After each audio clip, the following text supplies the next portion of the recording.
നമുക്ക് നെക്സ്റ്റ് കേട്ടിട്ടിന്റെ പാർട്ട് 2 ഇംഗ്ലീഷിന്റെ പ്രീവിയസ് ഇയർ ക്വസ്റ്റ്യൻസ് ഡിസ്കസ് ചെയ്യാം. അപ്പൊ ആദ്യത്തെ വീഡിയോ നമ്മൾ 30 ക്വസ്റ്റ്യൻസ് ഡിസ്കസ് ചെയ്തായിരുന്നു. 2 ക്വസ്റ്റ്യൻ പേപ്പർ കമ്പയർ ചെയ്തായിരുന്നു.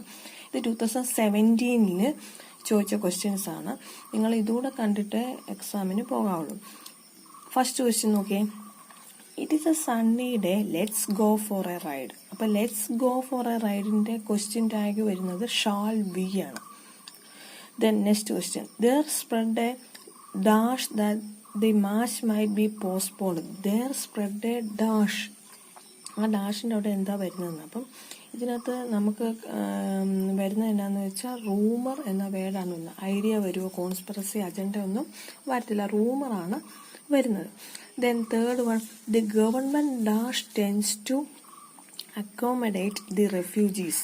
നമ്മൾ പുട്ടിന്റെ നമ്മൾ 2 ക്വസ്റ്റ്യൻ പേപ്പറിൽ നമ്മൾ കണ്ടാണ് ഇതിനകത്ത് പുട്ട് വരുന്നത്. അപ്പം പുട്ട് ഏതായാലും ഇമ്പോർട്ടൻ്റ് ആണ്, നോക്കിയിട്ട് പോകണം. അപ്പോൾ പുട്ടപ്പ, ടെൻ്റൊക്കെ പുട്ടപ്പ് ചെയ്യാന്നാണ് പറയുന്നത്. Tent to put up tents to accommodate the refugees. Then fourth one നോക്കിയേ. If you had a seen a snake in the garden you if വരുമ്പോൾ ഇഫ് കഴിഞ്ഞ് ഹാഡ് വന്നു കഴിഞ്ഞാൽ വുഡ് ഹാവ്, ഷുഡ് ഹാവ് ഒക്കെയാണ് നെക്സ്റ്റ് സെന്റൻസ് വരുന്നപ്പോൾ would have fainted. Stop talking said the commander to the boys. This can be reported as stop talking. ആ reported സ്പീച്ചിലോട്ട് മാറ്റുന്നത് എങ്ങനെയാണ്? Said the commander ordered. അതായത് സ്റ്റോപ്പ് ടോക്കിംഗ് ഒരു imperative sentence ആണ്. അത് വരുമ്പോഴത്തേക്കും നമ്മൾ എപ്പോഴും റിപ്പോർട്ടിംഗ് വെർബ് ഓർഡേർഡ്, അങ്ങനെ കമാൻഡർ അങ്ങനെയാണ് പറയുന്നത്. അപ്പോൾ കമാൻഡ് ഓർഡർ ചെയ്യും, ordered the boys to stop. Imperative സെന്റൻസിനെ റിപ്പോർട്ട് ചെയ്യുന്ന എങ്ങനെ? ടു സ്റ്റോപ്പ് ടോക്കിംഗ് എന്നാണ്. Word which denotes the name adopted by an author in his writing. അതായത് നമ്മൾ വേറൊരു പേരനുസരിച്ച് റൈറ്റ് ചെയ്യുന്നവർ വേറൊരു പേരിൽ അറിയപ്പെടത്തില്ലേ, ആ പേരിനെ നിക് നെയിം ആണോ? അല്ല. നോമൻക്ലേച്ചർ അല്ല, ടൈറ്റിൽ അല്ല. ദെൻ അത്തരം നെയിമിന് പറയുന്ന പേരാണ് സ്യൂഡോണിം. അതായത് നമ്മളൊരു പ്രത്യേക ഒരു ആവശ്യത്തിന്, ഒരു ഉദ്ദേശത്തിന് വേണ്ടി പേര്, ആ ഒരു പേരായിട്ട് ഒരു പേരെഴുതി നമ്മൾ എഴുതുന്നതിനെയാണ് എന്നാ പറയുന്നത്? സ്യൂഡോണിം. തൂലികാ നാമങ്ങൾ എന്നൊക്കെ പറഞ്ഞ് നമ്മൾ മലയാളത്തിലൊക്കെ പഠിച്ചിട്ടില്ലേ, അതിനെയാണ് എന്നാ പറയുന്നത്? സ്യൂഡോണിം എന്ന് പറയുന്നത്. ക്വസ്റ്റ്യൻ നോക്കിയേ. The students complaint neither of computers. Neither ഓഫിന്റെ അത് നോക്കണം കേട്ടോ, നോക്കിയിട്ടേ പോകും. Neither of computers. Neither of കഴിഞ്ഞ് സിമ്പിൾ പ്രസന്റ് ടെൻസ് വരുള്ളൂ. Works properly. വർക്ക്സ് ആണ് അവിടെ വരുന്ന ആൻസർ.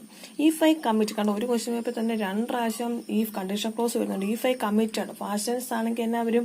Would correct. വുഡോ ഷുഡോ കുഡോ വരും next sentence. Would correct. Then 9th one, which syllable. സിലബിളിനെ പറ്റി നമ്മളൊരു ക്ലാസ് എടുത്തിട്ടുണ്ട്. സിലബിളിന്റെ തന്നെ പ്രീവിയസ് ഇയർ ക്വസ്റ്റ്യൻസിന്റെ ഒരു വീഡിയോ ഇട്ടിട്ടുണ്ട്, അതെല്ലാം നോക്കണേ. ഫോട്ടോഗ്രാഫിക്കിനകത്ത് എത്ര സിലബിൾ ഉണ്ടെന്ന്. അത് സിലബിൾ എങ്ങനെ ഡിവൈഡ് ചെയ്യുന്നത്? വൗവൽസിന്റെ അനുസരിച്ചാണ് ഡിവൈഡ് ചെയ്യുന്ന. വേർഡിനകത്ത് ഒരു വൗവലെങ്കിലും വേണം. അപ്പം ഫോട്ടോഗ്രാഫിക്, അപ്പൊ 3rd സിലബിളിനകത്ത് വരുന്നതാണ്. ദെൻ 10th ക്വസ്റ്റ്യൻ നോക്കി. Identify the word which is not correctly spelled. അപ്പൊ ഞാൻ ഈ ഓപ്ഷൻസ് എഴുതാൻ കാര്യം എന്നാ വെച്ചാൽ ഈ ഓപ്ഷനിലെ എയും ബിയും സിയും കറക്റ്റായിട്ട് സ്പെല്ല് ചെയ്ത വേർഡാണ്. അതിനകത്ത് ഡി, ഇറസിസ്റ്റബിൾ എന്നുള്ള വേർഡാണ് റോങ് ആയിട്ട് സ്പെല്ല് ചെയ്തത്. ഇറസിസ്റ്റബിളിന്റെ എക്ക് പകരം ഐ ആണ് correct answer. Then 11th question നോക്കി. WHO is the dash for world health organization. WHO antonym ആണോ? അല്ല, ആന്റോണിം ഓപ്പോസിറ്റ്. സിനോണിം എന്ന് വെച്ചാൽ സെയിം പദം. ദെൻ ഹോമോണിം എന്ന് വെച്ചാൽ നാനാർത്ഥം എന്ന് പറയത്തില്ലേ മലയാളത്തിൽ, അതാണ് ഹോമോണിം. അപ്പം WHO എന്ന് പറയുന്നത് എന്താ? അക്രോണിം ആണ് വേൾഡ് ഹെൽത്ത് ഓർഗനൈസേഷന്റെ. Then I reached Chennai on 20th August last year. ഇത് എപ്പോഴും ഓൺ ചോദിക്കുന്നതാണ് എക്സാമിന്. ഓണൊക്കെ നോക്കിയിട്ട് പോകണം. The passive form of the question has someone taken my book. Has someone taken my book. My book ആദ്യം എടുക്കണം. My book has taken. Has taken എന്നുള്ള പാസീവ് വോയിസ് ആകുമ്പോൾ ഹാസ് ബീൻ ടേക്കൺ. ഇത് ക്വസ്റ്റ്യൻ ഫോം ആയാണ്. Has my book been taken by someone. Then 14th question. A pair of socks. A pair of socks സിംഗുലറാ, അപ്പൊ is use ചെയ്യണം. അപ്പൊ singular words കുറെ ഉണ്ടല്ലോ, അതെല്ലാം നോക്കിയിട്ട് പോകണം. ദെൻ 15th ക്വസ്റ്റ്യൻ നോക്കിയേ. When A person says can you give me A hand. Can you give me a hand? ആ വാക്കിന്റെ മീനിങ് എന്തോ ഹെൽപ്പ്. ആ വാക്കിന്റെ മീനിങ് എന്തോ ഹെൽപ്പ് എന്നാണ് മീനിങ്. ക്വസ്റ്റ്യൻ നോക്കിയ ഡെവലപ്മെന്റ്. ഡെവലപ്മെന്റിനകത്ത് മെന്റ് എന്നുള്ളത് ഒരു സഫിക്സ് ആണ്. അങ്ങനെ സഫിക്സ് ചേർക്കാൻ പറ്റും. Which of the following will become a noun if we add the suffix ment? എക്സോട്ടിനകത്ത് മെന്റ് ചേർക്കൂ? ഇല്ല. എൻറ്റർ ഇല്ല. അപ്പം എൻചാന്റിനകത്താണ് മെന്റ് ചേർത്ത് പറയുന്നത്. Enchant. The mother was happy dash the prospect of meeting her children. At ആട്ടോ വരുന്നത്.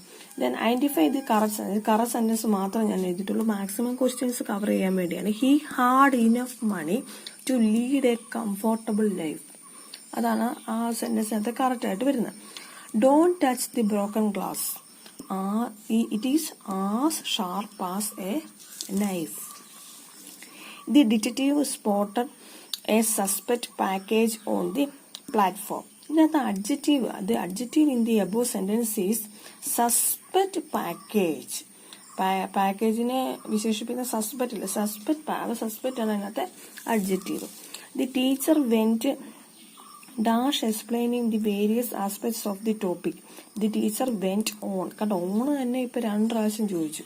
അവന് ഈഫ് ചോദിച്ചു 2 പ്രാവശ്യം. ഒക്കെ മസ്റ്റായിട്ട് നോക്കിയിട്ടേ പോകണം. Identify the correct usage. We dash for the train for the past 1 hour. We for the past 1 hour എന്നുണ്ട്. അപ്പൊ ഹാവ് ബീനോ ഹാസ് ബീനോ വേണം. വി ആയാണ് have been waiting for the train for the past 1 hour. ഈ 2 ക്ലാസ്സും നിങ്ങൾ നോക്കിയിട്ടേ പോകുള്ളൂ എക്സാമിന്. ഇതിനകത്തുനിന്ന് ഏതായാലും ഒരു ക്വസ്റ്റ്യൻ ചോദിക്കുന്നതായിരിക്കും. Thank you.